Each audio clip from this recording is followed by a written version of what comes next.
सूरज की पहली किरण जब खेतों की मिट्टी पर पड़ी तो जैसे पूरी धरती ने नींद से आंखें खोली।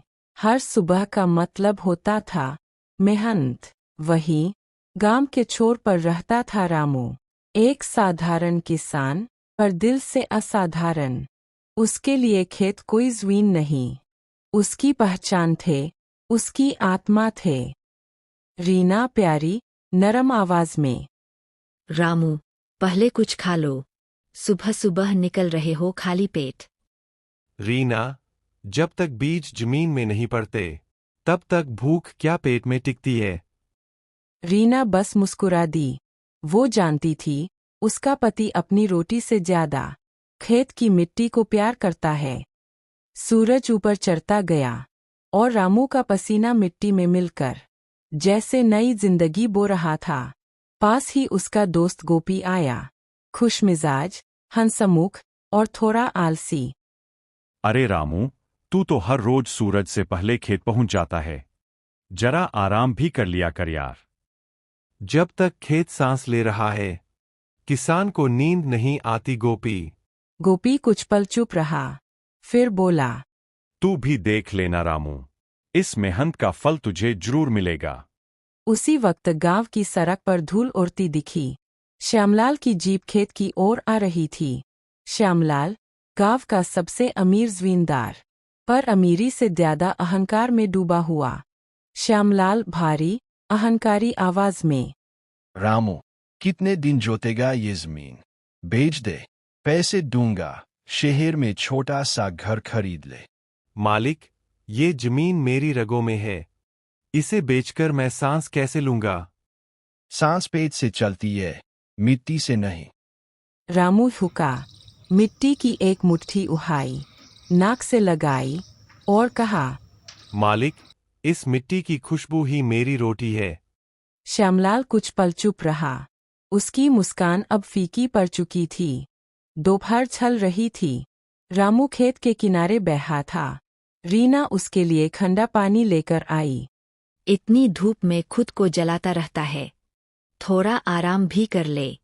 तन जलता है तो मन मजबूत होता है। रीना, भगवान ने मेहनत दी है तो फल भी देगा। उसकी आंखों में यकीन था, वो यकीन जो किसी पैसे से नहीं खरीदा जा सकता। शाम हो चली थी। रामू बैलों को लेकर घर लौट रहा था, पसीने से भीगा मगर मन से शांत, क्योंकि हर कतरा अब मिट्टी का हिस्सा बन चुका था। गोपी रास्ते में हंसते हुए, आज फिर सूरज से पहले निकल गया तू। जब तक खेत जिंदा है मैं थक नहीं सकता। और उसी मिट्टी की खुशबू में रामू की जिंदगी का पहला सबक लिखा गया। मेहनत कभी व्यर्थ नहीं जाती। कई दिन बीते। रामू की मेहनत रंग लाने लगी।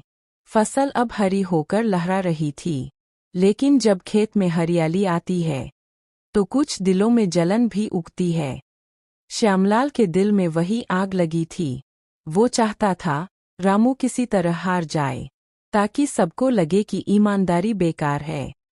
रामू का खेत बहुत बढ़िया है इस बार, लेकिन देखते हैं कितनी देर टिकता है। उसने अपने नौकर को बुलाया और कहा, रात में जरा उस खेत पर जाओ, थोड़ा दवा डाल आना, ताकि कल उसकी ईमानदारी सूझ जाए। और उस रात रामू के खेत में झड़ बोया गया। सुबह जब रामू खेत पहुंचा तो उसकी रगों में खून जैसे थम गया। आधी फसल सूख चुकी थी। हे भगवान, ये क्या हो गया रामू? शायद मौसम का असर है या कोई गलती मेरी। नहीं, ये गलती नहीं रामू, मिट्टी से जहर की गंध आ रही है। रामू ने जमीन में हाथ डालकर देखा। उसकी उंगलियां मिट्टी में कांप रही थीं, लेकिन उसकी आंखों में आंसू नहीं, आग थी। जिस जमीन ने मुझे जन्म दिया है मैं उसे फिर से जिंदा करूंगा।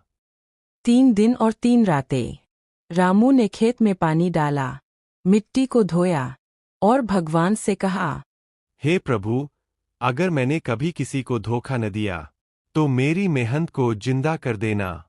गांव वाले हंसते रहे। किसी ने कहा, पागल हो गया है। किसी ने कहा, अब कुछ नहीं होगा। पर रीना और गोपी उसके साथ थे।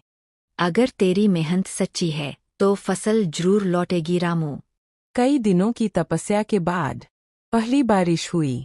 सूथी जमीन से नई कोपलें निकल आईं।